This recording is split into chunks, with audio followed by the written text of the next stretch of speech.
Olá, pessoal! Bom, continuando hoje a teoria geral do crime. Nós vimos, então, que o crime, pela teoria bipartite, é um fato típico e antijurídico. Nós estamos, então, estudando o fato típico. Nós já falamos da conduta, já falamos do resultado e hoje a gente continua falando sobre o nexo causal. O que é um nexo causal? É uma ligação, é aquele vínculo que une a conduta ao resultado. Então, da minha conduta adveio aquele resultado, né? A conduta dá causa ao resultado. Nós temos a previsão do nexo de causalidade no artigo 13 do Código Penal, que diz lá, olha, o resultado de que depende a existência do crime somente é imputado a quem lhe deu causa. Considera-se causa a ação ou omissão sem o qual o resultado não teria ocorrido. Nós adotamos, em relação à causalidade, a teoria da equivalência dos antecedentes, também chamada teoria sine qua non. Então, toda conduta, qualquer conduta que auxiliar, que for útil na produção do resultado, que contribuir para a produção do resultado, é considerado causa, E aí muita gente diz na doutrina, nossa, mas essa teoria levaria ao regresso infinito, porque se eu pensar, olha, o indivíduo matou alguém usando uma arma de fogo. Se a mãe dele não tivesse dado à luz a essa criatura, o crime não teria acontecido. Mas e aí, essa mãe pode ser responsabilizada? Não. Por quê? Nós temos, não basta essa dependência física do resultado. É necessário também que haja uma causalidade psíquica, ou seja, o indivíduo contribui de alguma forma para a produção do resultado, mas de forma dolosa ou culposa. Então, a mãe, no momento em que pariu uma criança, ela não teve dolo de colocar o indivíduo que vai praticar um crime no mundo. Então, o indivíduo, ele fornece uma arma de fogo, ele ajuda de alguma forma para a prática daquele crime, mas de forma dolosa ou culposa. E como é que eu sei, então, se algo é uma causa ou não? Nós utilizamos o processo hipotético de eliminação desenvolvido por Thierry. Como é isso, professora? É uma atividade que a gente realiza mentalmente, Se você tira aquela determinada causa, se mesmo assim o resultado aconteceria, então aquilo não é causa. Se eu tirar e o resultado deixar de acontecer, então isso é causa. Exemplo, o indivíduo vai, ele compra lá uma faca, sem ninguém saber, compra uma faca, ele fica de tocaia, lá por algum período, fica lá olhando, vendo que hora que o desafeto vai chegar ou não vai, Uma pessoa ajuda, vai no dia com ele para praticar esse homicídio, para ajudá-lo, Antes do homicídio deu uma sede danada porque estava calor, eles pararam num barzinho, uma senhorinha fez um suco de laranja, tomaram o suco de laranja, foram até o desafeto e mataram esse desafeto. A pergunta é, o que é causa aqui? O que vai ser causa? Olha, se eu tirar a conduta de dar as facadas, o resultado teria acontecido? Não. Se eu tomar o suco de laranja, mesmo assim o resultado teria acontecido? Teria, então não é causa. Então esse é o processo hipotético de eliminação. Muito bem. É muito simples quando a gente tem só uma causa de crime, mas na nossa vida prática, nem sempre um crime ele acontece com uma causa só. E é aí que a gente fala de concausas. O que é concausa? É toda condição que atua paralelamente à conduta, interferindo no processo causal. Então eu posso ter várias causas juntas e ter que identificar qual dessas causas produziu o resultado, ok? E aí, então, essas concausas, elas podem ser subdivididas em concausas dependentes ou independentes. Essas com causas independentes, elas ainda se subdividem em absolutamente independentes e relativamente independentes, ok? O que é essa concausa dependente? A concausa dependente, ela é um desdobramento natural, um desdobramento normal da conduta. Então, quando você vai matar alguém, e você deu um tiro numa pessoa, você provoca lesão corporal. Essa lesão corporal vai causar ali nessa pessoa, né, determinadas condições ali físicas da natureza, ela vai ter uma hemorragia, ela vai ter uma parada e vai morrer, Então, isso são causas dependentes. Olha, ter a hemorragia, a lesão corporal é um desdobramento natural daquela conduta minha de atirar numa pessoa, né, de disparar um projétil de arma de fogo. Okay? Já as concausas independentes são aquelas que refogem do desdobramento natural da conduta e que produz por si só o resultado. Por isso chamam independentes. Elas sozinhas provocam o resultado. E aí, essas independentes, elas podem ser absolutamente independentes ou relativamente independentes. As absolutamente independentes são aquelas em que nada tem a ver com a conduta do agente. Elas não têm nenhuma ligação com a conduta do agente. E elas podem ser pré-existentes. Então, o que realmente matou a vítima, num exemplo de homicídio, é algo que aconteceu antes. Exemplo, eu quero matar a minha sogra. Mas aí eu pego uma arma de fogo, vou até a minha sogra, dou um tiro na minha sogra vai parar no hospital, morreu. Quando é feita a necrópsia, descobre que ela, na verdade, morreu envenenada, porque o outro genro envenenou a sogra antes que eu disparasse a arma de fogo. Então, isso é pré-existente. Ou pode ser concomitante, acontece junto, paralelamente à minha conduta. Então, no momento em que eu estou inoculando veneno na minha sogra, vocês vejam que essa sogra é adorada e amada, no momento em que eu estou inoculando veneno na sogra, entra lá um indivíduo para praticar um roubo e acaba atirando na minha sogra no momento em que eu estou inoculando o veneno. O que mata ela, na verdade, é o projétil de arma de fogo. Então, é uma concausa absolutamente independente concomitante.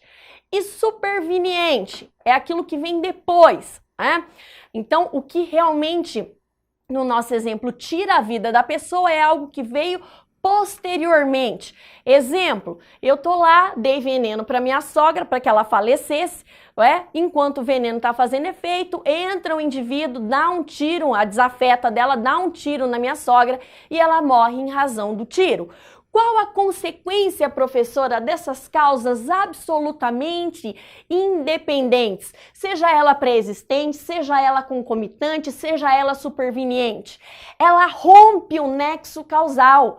No nosso exemplo, a sogra não morreu pela minha conduta, mas por condutas ou por situações de outras pessoas, praticadas por outras pessoas. Então, no nosso exemplo, a gente vai responder por tentativa de homicídio. Você responde pelos atos até então praticados, ok? Há um rompimento do nexo causal quando ela é absolutamente independente. E aí nós temos as concausas relativamente independentes, que também podem ser pré-existentes, concomitantes ou supervenientes.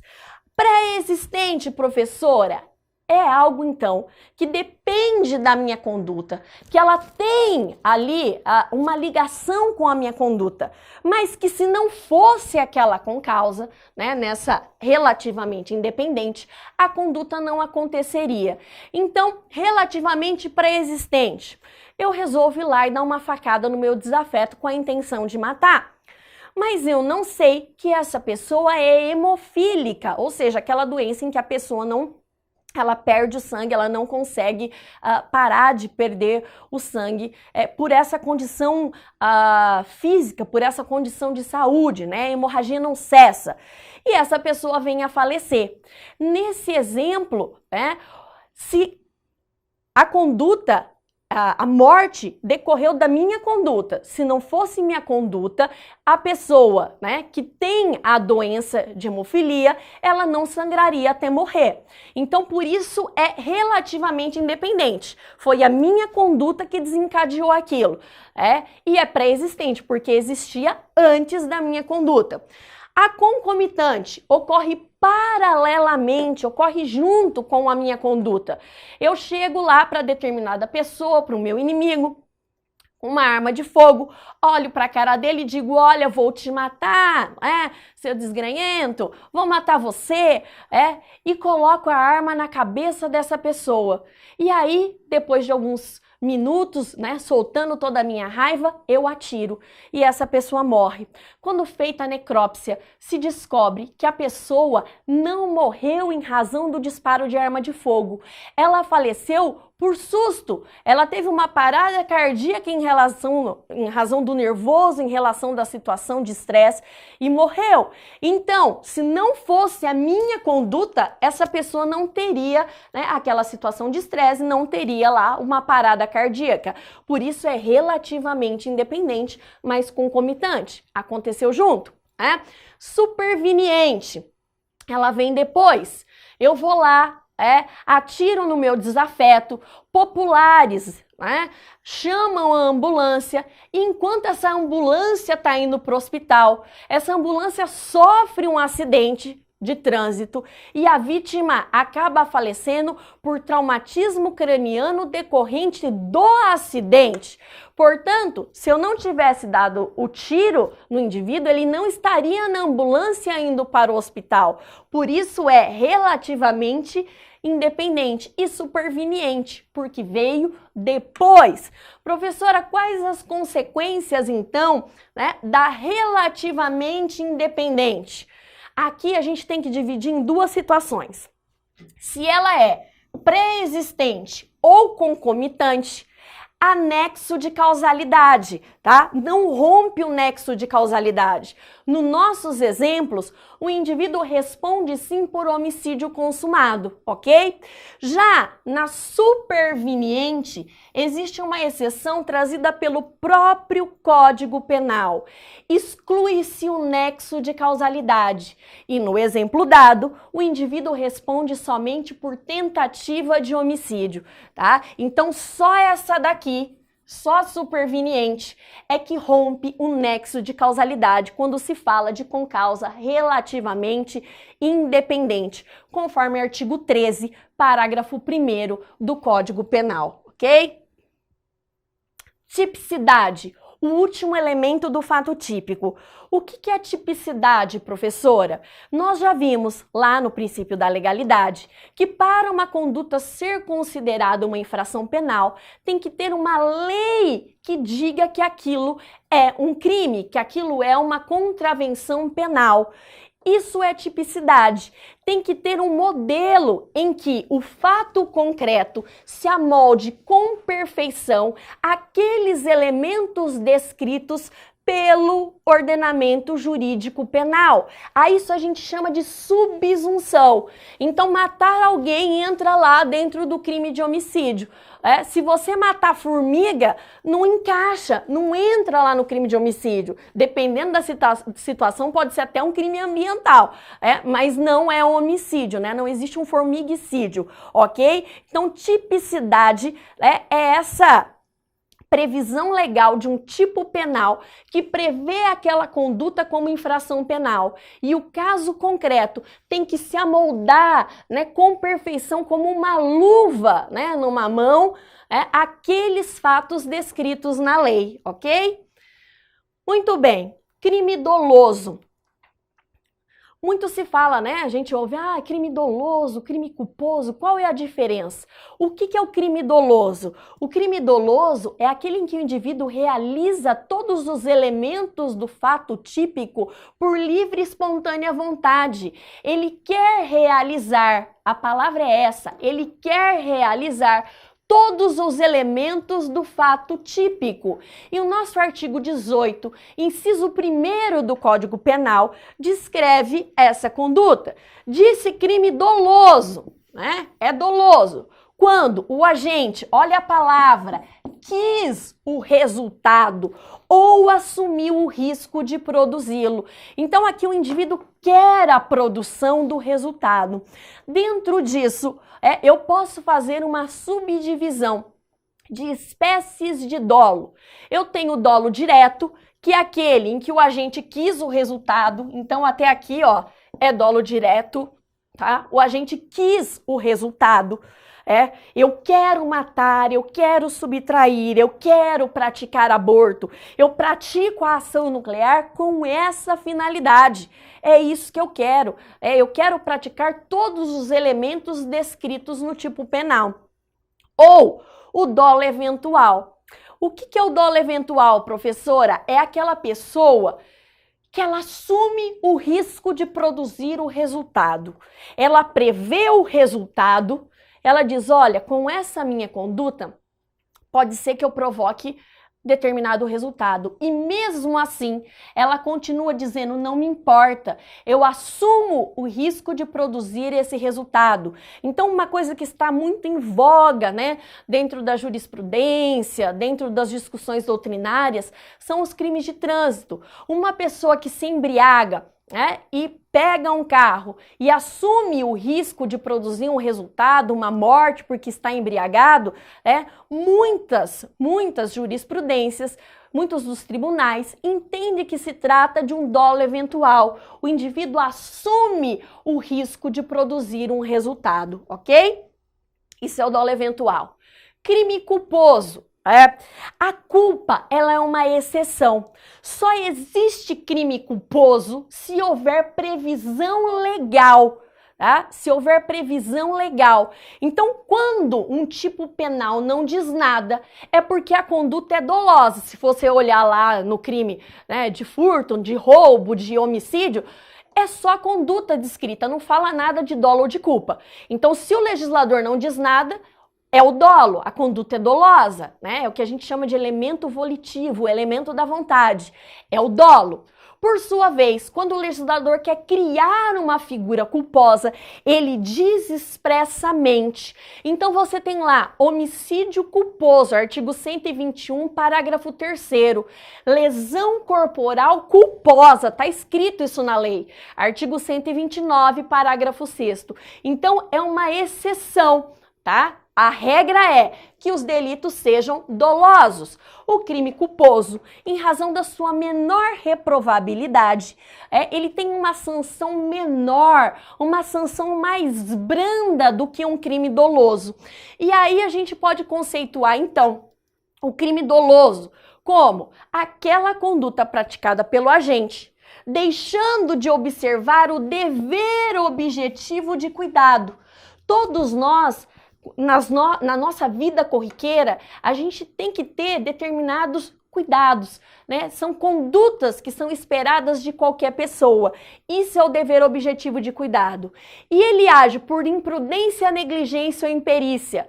Realiza voluntariamente uma conduta que produz um resultado que, não previsto nem querido, no entanto, era previsível. Então, o indivíduo, ele, quebrando esse dever objetivo de cuidado, agindo com negligência, imprudência ou imperícia, ele acaba provocando um resultado que era previsível. O que é previsível? É aquilo que qualquer pessoa na mesma situação iria prever. Olha, se eu resolver fazer tal coisa, é possível que eu produza o resultado X, ok?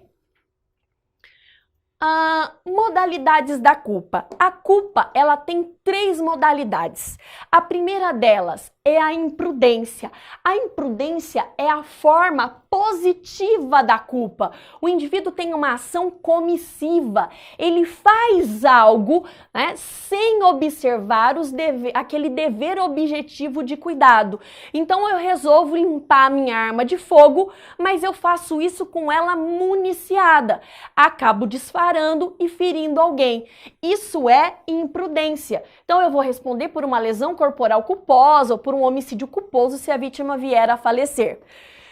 Temos também a negligência, que é a modalidade negativa da culpa. O indivíduo deixa de fazer alguma coisa que ele deveria. Exemplo, o indivíduo tem uma arma de fogo, né? Ele mora lá numa casa em que tem uma criança e ele deixa de guardar a arma de fogo, deixa lá a arma de fogo em cima da mesa da cozinha. A criança pega essa arma de fogo e vem a se ferir ou ferir a terceira pessoa. Então ele deixa de fazer algo, isso é negligência, tá? E por fim, a imperícia.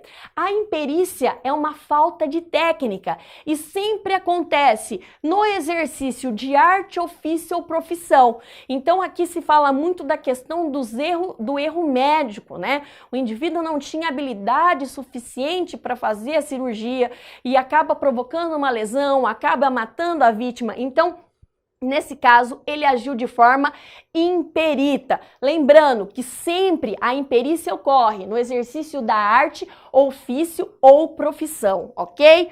Muito bem.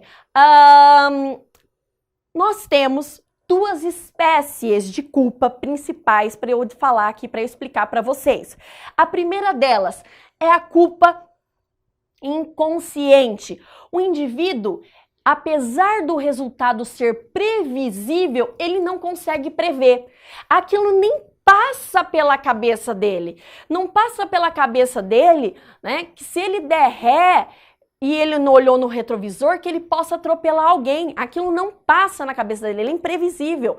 Apesar de, no caso concreto, ser previsível. E a culpa consciente é aquela em que eu prevejo, né? É possível, eu prevejo, olha, de repente, né, se eu limpar minha arma de fogo municiada, pode ser que dispare. Mas eu acredito sinceramente que esse resultado não vai se produzir. Eu acredito que aquilo não vai acontecer. Eu rejeito qualquer possibilidade de que aquele resultado se produza, né? E aí você vai dizer assim: poxa, mas qual a diferença então entre culpa consciente e o dolo eventual? É porque são parecidos. Isso costuma cair muito em concurso, né? A diferença de culpa consciente e de dolo eventual.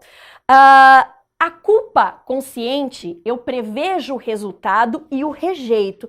Eu digo, não vai acontecer. Né? Não vai acontecer, mas aí acaba acontecendo.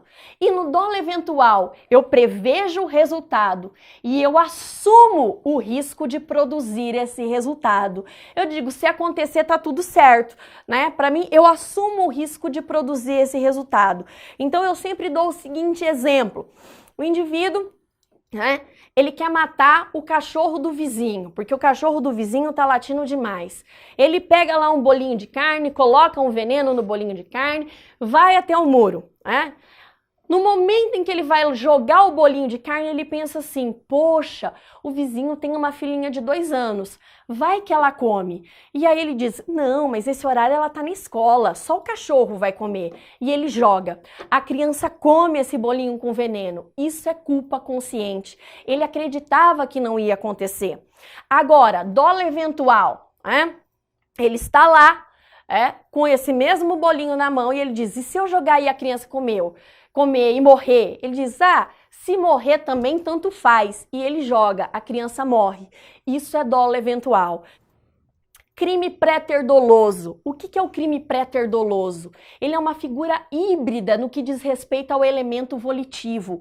Eu tenho dolo na conduta inicial e culpa no resultado. Eu quero uma coisa, mas em razão da minha conduta, culposamente eu tenho um resultado. Exemplo: lesão corporal seguida de morte. Se resulta a morte, as circunstâncias evidenciam que o agente não quis, ou seja, não é dolo, o resultado, nem assumiu o risco de produzi-la, não é dolo eventual, tá? Então, eu quero lesionar alguém, mas eu só quero lesionar.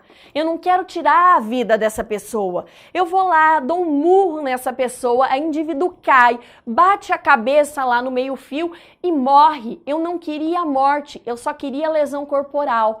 Nesse caso, eu tenho dolo na conduta inicial, lesão corporal, e culpa no resultado, morte. Isso é crime pré-ter-doloso. Então, eu tenho dolo na conduta inicial e culpa no resultado, ok?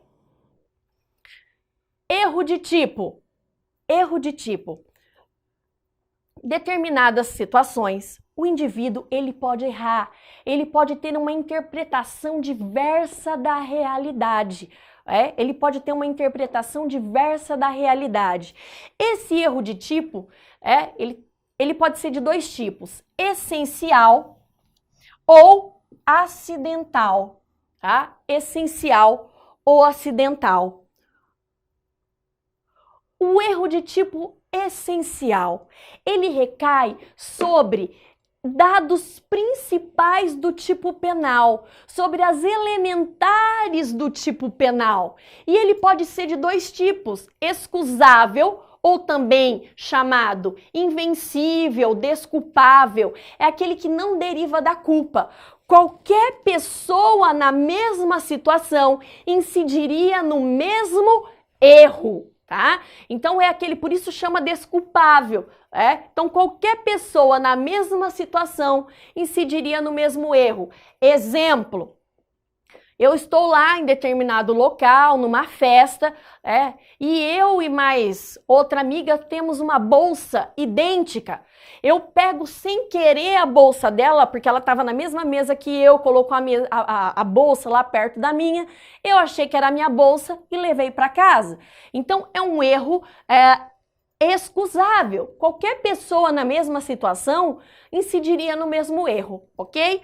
Ou inexcusável, chamado de evitável, vencível, é aquele que provém da culpa. Olha, se eu tivesse tido um pouco mais de atenção, eu conseguiria verificar, eu conseguiria ter uma percepção da realidade, uma percepção verdadeira da realidade. Esse erro, gente, ele vem previsto no artigo 20 do Código Penal, que diz assim, ó: o erro sobre elemento constitutivo do tipo penal exclui o dolo, mas permite a punição por crime culposo se previsto em lei. E aí no parágrafo 1º diz assim, ó: é isento de pena quem, por erro plenamente justificado, quem é esse erro? O excusável, tá? Pelas circunstâncias, supõe a situação de fato que, se existisse, tornaria a situação legítima. Não há isenção de pena quando o erro deriva de culpa e o fato é punível como crime culposo. Então, quais são os efeitos disso? Quais são os efeitos disso? Sempre exclui o dolo. Então, o erro essencial, tanto excusável quanto inexcusável, ele sempre exclui o dolo, tá?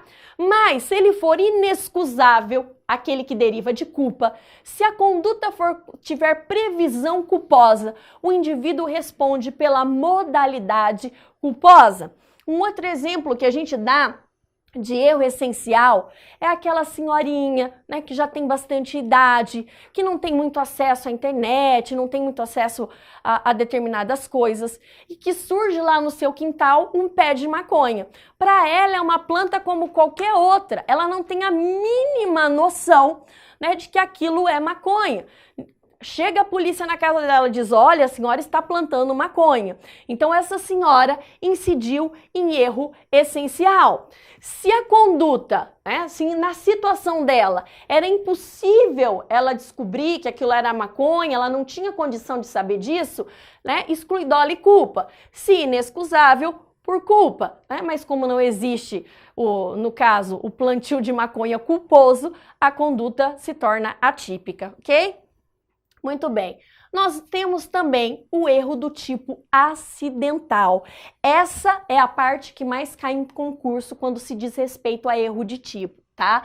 É aquele que, incidindo sobre dados incidentais ou na execução da conduta, provoca um erro. O indivíduo erra, né, sobre dados incidentais, coisas que estão ao lado do crime, mas que não influenciam na sua tipificação. Então ele erra na execução, ele erra sobre dados incidentais, coisas acessórias do crime. Isso não interfere, tá, na tipicidade da conduta, ok? Então não impede este erro que o indivíduo compreenda o caráter ilícito do seu comportamento. Ele sabe que o que ele está fazendo é errado. Ele tem essa noção, mas ele erra sobre coisas circunstanciais, coisas que estão ao redor do crime. Não exclui o dolo, diferente do erro de tipo essencial. Não exclui o dolo. E a gente vai ver quais são as espécies desse erro, né, acidental, erro de tipo acidental, no nosso próximo bloco. Obrigada!